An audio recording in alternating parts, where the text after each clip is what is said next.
بسم الله الرحمن الرحيم وبه نستعين وصلى الله على النبي وعلى آله وصحبه أجمعين أما بعد.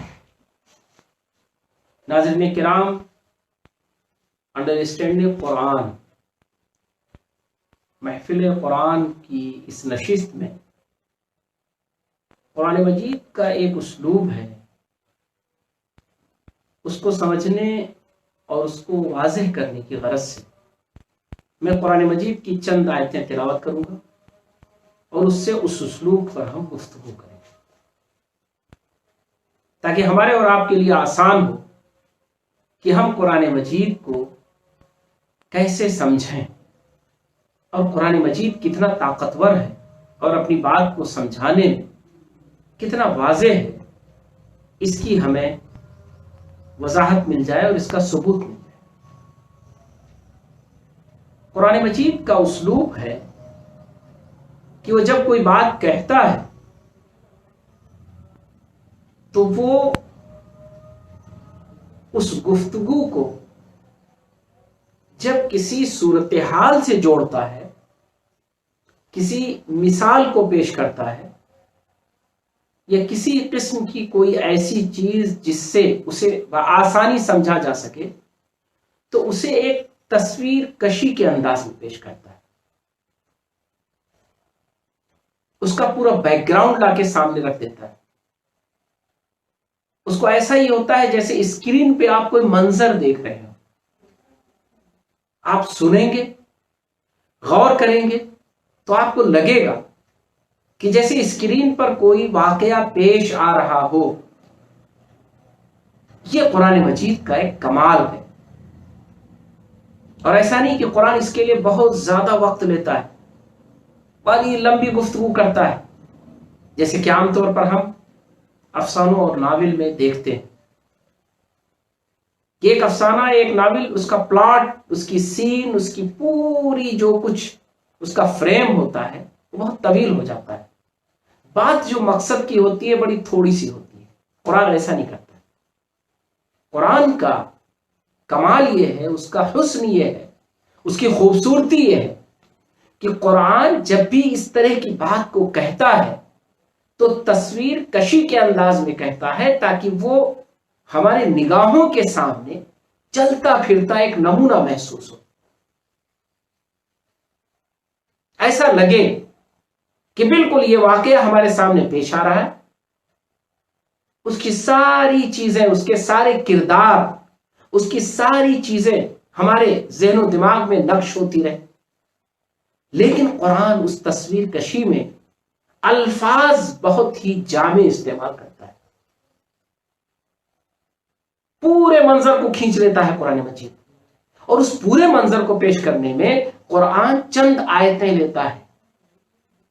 یہ قرآن کا ایک زبردست اسلوب ہے، اور اتنا طاقتور اسلوب ہے کہ بعض اہل علم کے نزدیک، علوم القرآن پر جنہوں نے کام کیا ہے، وہ کہتے ہیں کہ قرآن جو ہے اس میں سب سے طاقتور اسلوب یہی ہے کہ قرآن تصویر کشی کے اسلوب کو اپناتا ہے، یعنی اس چیز کا پورا بیک گراؤنڈ، اس چیز کی پوری منظر کشی، اس چیز کا ما لہو ما علیہ جس کو ہم لوگ اردو میں کہتے ہیں، اس کو پورا کا پورا پیش کر دیتا ہے۔ آئیے ہم دیکھیں، اللہ تبارک تعالیٰ نے ایک ایسا منظر جو انسانوں نے دیکھا نہیں،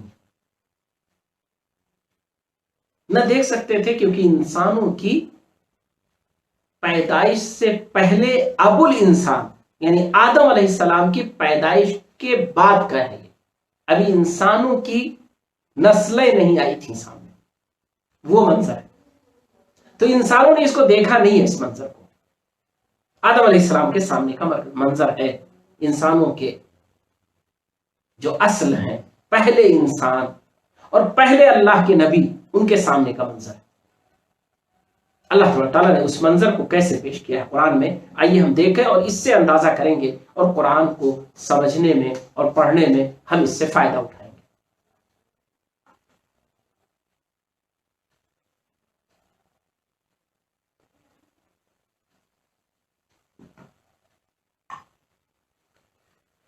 اعوذ باللہ من الشیطان الرجیم، بسم اللہ الرحمن الرحیم۔ وَإِذْ قُلْنَا لِلْمَلَائِكَةِ اسْجُدُوا لِآدَمَ فَسَجَدُوا إِلَّا إِبْلِيسَ أَبَى وَاسْتَكْبَرَ وَكَانَ مِنَ الْكَافِرِينَ وَقُلْنَا يَا آدَمُ اسْكُنْ أَنْتَ وَزَوْجُكَ الْجَنَّةَ وَكُلَا مِنْهَا رَغَدًا حَيْثُ شِئْتُمَا وَلَا تَقْرَبَا هَذِهِ الشَّجَرَةَ فَتَكُونَا مِنَ الظَّالِمِينَ فَأَضَلَّهُمَا الشَّيْطَانُ عَنْهَا فَأَخْرَجَهُمَا مِمَّا كَانَا فِيهِ وَقُلْنَا اهْبِطُوا بَعْضُكُمْ لِبَعْضٍ عَدُوٌّ وَلَكُمْ فِي الْأَرْضِ مُسْتَقَرٌّ وَمَتَاعٌ إِلَىٰ حِينٍ فَتَلَقَّىٰ آدَمُ مِن رَّبِّهِ كَلِمَاتٍ فَتَابَ عَلَيْهِ إِنَّهُ هُوَ التَّوَّابُ الرَّحِيمُ قُلْنَا اهْبِطُوا مِنْهَا جَمِيعًا فَإِمَّا يَأْتِيَنَّكُم مِّنِّي هُدًى فَمَن تَبِعَ هُدَايَ فَلَا خَوْفٌ عَلَيْهِمْ وَلَا هُمْ يَحْزَنُونَ۔ چند آیتیں کتنی ہیں؟ آیت نمبر 38 تک میں نے تلاوت کی ہے اور شروعات کی تھی میں نے آیت نمبر 34 سے 5 آیت۔ یہ جو آپ کے پاس چند آیتیں ہیں، آپ دیکھیں اللہ تبارک تعالیٰ نے کس طرح منظر کشی کی ہے، کس طرح ایک وہ واقعہ یا وہ صورتحال جو آدم علیہ السلام کی پیدائش کے بعد پیش آیا، اس واقعے کو اللہ تبارک تعالیٰ نے کیسے بیان کیا ہے۔ اور واقعے کا کوئی پہلو وہ خاموش نہیں ہے، بلکہ بہت متحرک ہے، ایکٹیو ہے، نظر آ رہا ہے، محسوس ہو رہا ہے۔ آپ دیکھیں وَإِذْ قُلْنَا لِلْمَلَائِكَةِ اسْجُدُوا لِآدَمَ، آدم کی تخلیق کے بعد جب ہم نے فرشتوں سے کہا کہ انہیں سجدہ کر لو، فَسَجَدُوا، انہوں نے سجدہ کر لیا، إِلَّا إِبْلِيسَ، سوائے ابلیس کے، ابا واستکبر، ابلیس نے انکار کر دیا اور کبر کی راہ اپنا لی، وَكَانَ مِنَ الْكَافِرِينَ، اور وہ ناشکروں میں، انکار کرنے والوں میں، کفر کرنے والوں میں ہو گیا۔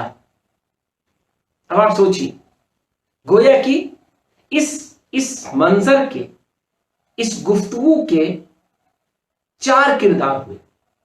اللہ سبحانہ وتعالی جس نے فرشتوں کو بھی پیدا کیا، ابلیس کو بھی پیدا کیا، آدم علیہ السلام کو پیدا کیا، جو خالق و مالک ہے ان سب کا، جو کسی کا محتاج نہیں ہے، سب اس کے محتاج ہیں، جو امر اور نہی کا مالک ہے، جس کی بات کو کوئی ٹالتا نہیں ہے، فرشتے بھی جس کے فرما بردار ہیں، اور انسانوں کو بھی اس نے بنایا اسی لیے کہ اس کی فرما برداری کریں، اور ابلیس بھی انہی فرشتوں میں سے ہے، اس نے بھی فرما برداری کا ثبوت دیا ہے، اپنی ایک زندگی، طویل زندگی عبادات میں گزاری ہے، لیکن آج اس نے دوسرا رویہ اپنایا۔ تو پہلا اللہ سبحانہ تعالیٰ کا حکم اور اللہ تبارک تعالیٰ کی پوزیشن، دوسرا کردار اس کا کیا ہے؟ آدم علیہ السلام، ایک نئی مخلوق، دنیا میں چیزیں موجود تھیں، یعنی اللہ کی دیگر مخلوقات تھیں، اللہ تبارک تعالیٰ نے ایک نئی مخلوق بنائی، انسانوں کے اصل کی، آدم علیہ السلام۔ اور وہ جو آدم علیہ السلام کی تخلیق اللہ نے فرمائی، اللہ سبحانہ تعالیٰ نے ان کے لیے حکم دیا فرشتوں کو کہ سجدہ کریں۔ تو یہ آدم اس پورے سین کے دوسرے کردار ہے، پوری طرح سمجھ میں آ رہا ہے۔ تیسرا کردار فرشتوں کا، فرشتے جو اللہ کی مخلوق ہیں، آدم علیہ السلام سے پہلے موجود تھے اور بڑی تعداد میں، اور بڑے ہی طاقتور ہیں، بڑے اہم ہیں، بہت اہم کام انجام دیتے ہیں، لیکن ہے اللہ کی مخلوق، اللہ کے فرما بردار، اللہ کے مطیع، اللہ کی بات کو ماننے والے۔ جو اللہ فرماتا ہے اسے کرتے ہیں، بالکل کسی قسم کی ان کے اندر نافرمانی اور کسی قسم کی سرکشی نہیں ہے۔ یہ ہوئے تیسرا کردار۔ انہوں نے کیا کیا؟ سجدہ کر لیا۔ کیوں؟ فرما برداری، حکم اللہ کا خالق نے بتایا ہے، خالق نے مطالبہ کیا ہے، ان کو بنانے والے نے انسان کو بنایا ہے، اور جیسے وہ آج تک اسے سجدہ کر رہے تھے، اللہ کے لیے وہ عبادتیں کر رہے تھے، اسی اللہ کا حکم ہے کہ آدم کے سامنے بھی جھک جاؤ، تو جھک گئے بغیر یہ سوال کیے ہوئے کہ کیوں میں جھکوں، میں ایک مخلوق کے سامنے کیوں جھکوں؟ کیوں؟ اس میں اللہ کی نافرمانی تھی، اور نافرمانی کے مرتکب وہ ہونا نہیں چاہتے تھے۔ یہ ہے تیسرا کردار۔ چوتھا کردار، اسی کردار سے، اسی گروپ سے ایک کردار الگ نکل جاتا ہے۔ ہونا تو یہ چاہیے تھا کہ جو سارے فرشتوں نے کیا انہی میں سے ایک ابلیس، اس کو بھی یہی کرنا چاہیے تھا، لیکن ایسا نہیں ہوا۔ ابلیس جو ہے وہ کبر پر آ گیا، تکبر پہ آ گیا، غرور پہ آ گیا، گھمنڈی بن گیا۔ اس نے اللہ کی حیثیت کو چیلنج کیا، اللہ کے حکم کو چیلنج کر دیا، اور چیلنج کرنے کے لیے جو اس نے بہانہ لیا وہ آدم علیہ السلام کی حیثیت کو، کہ یہ مٹی سے بنے ہیں، یہ میرے بعد بنے ہیں، یہ مخلوق ہے، اور مخلوق کو میں کیسے سجدہ کروں؟ اب واستکبر، ایک تو انکار کیا اس نے، اور صرف انکار نہیں کیا کہ سمجھانے کی گنجائش باقی رہتی۔ اگر ابلیس انکار صرف کرتا تو سمجھانے کی گنجائش باقی رہتی، کہ اسے سمجھایا جاتا کہ نہیں تم مان لو اس بات کو، تمہیں ماننا چاہیے، تمہیں کرنا چاہیے۔ اس نے استکبر، انکار بھی کیا، اور انکار کرنے کی دلیل بھی ڈھونڈ لی، اور کبر اور غرور اپنے اندر پیدا کیا، اور اس نے یہ طے کر لیا کہ ہم سجدہ نہیں کریں۔ یہ ہے استکبار۔ قرآن مجید نے استکبار کا لفظ بہت استعمال کیا ہے، جب قرآن آپ پڑھیں گے تو بہت آئے گا یہ لفظ۔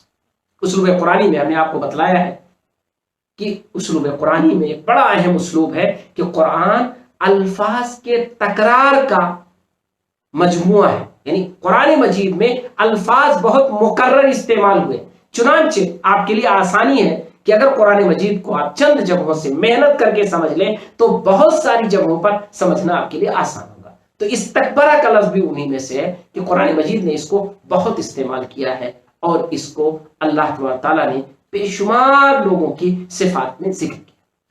تو اب استکبرہ، یہ کون تھا؟ چوتھا کردار۔ چوتھا کردار، وہ چوتھا کردار کیا آیا سامنے؟ کہ اس نے کہا کہ نہیں، ہم سجدہ نہیں کریں۔ یہیں پر بس نہیں کیا، بلکہ اس نے کہا کہ نہیں، بلکہ ہم کبر اور غرور کی بنیاد پر نہ صرف اس کا انکار کرتے بلکہ اس کو کنڈم کرتے، اس حکم کو صحیح نہیں مانتے۔ اب استکبر وکان من الکافرین، جب اس نے انکار کر دیا اور اس نے کبر کی راہ اپنا لی تو اب تو وہ کافر ہو ہی گیا۔ کافر کا مطلب چھپا دینے والا، یعنی اللہ سبحانہ و تعالی جو ابلیس کا بھی خالق ہے، آدم کا بھی خالق، فرشتوں کا بھی خالق، جس کی عبادت فرشتوں نے بھی زمانے تک کی ہے اور ابلیس نے بھی کی ہے، وہ بھی انہی میں سے تھا۔